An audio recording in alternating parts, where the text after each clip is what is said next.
Evangelist homestead.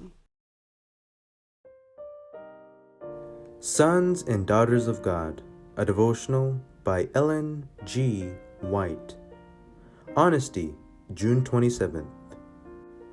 Providing for honest things, not only in the sight of the Lord, but also in the sight of men. 2 Corinthians chapter 8, verse 21. In all business transactions, we are to let the light shine decidedly. There is to be no sharp practice. Everything is to be done with the strictest integrity. Better consent to lose something financially than to gain a few shillings by sharp practice. We shall lose nothing in the end by fair dealing. We are to live the law of God in our world and perfect a character after the divine similitude. All business with those in the faith and those not in the faith is to be transacted on square, righteous principles. Everything is to be seen in the light of God's law. Everything done without fraud, without duplicity, without one tingle of guile.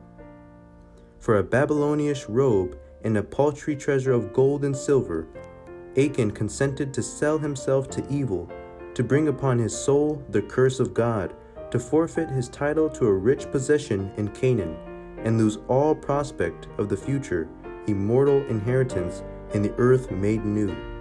A fearful price indeed he paid for his ill-gotten gains. Deal honestly and righteously in this present evil world. Some will be honest when they see that honesty will not endanger their worldly interest, but all who act from this principle will have their names blotted out of the book of life. Strict honesty must be cultivated. We can go through the world but once. We cannot come back to rectify any mistakes.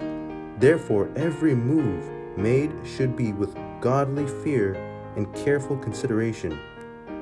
When God makes up his jewels, the true, the frank, the honest will be his chosen ones, his treasures. Angels are preparing crowns for such, and light from the throne of God will be reflected in its splendor from these star-gemmed diadems.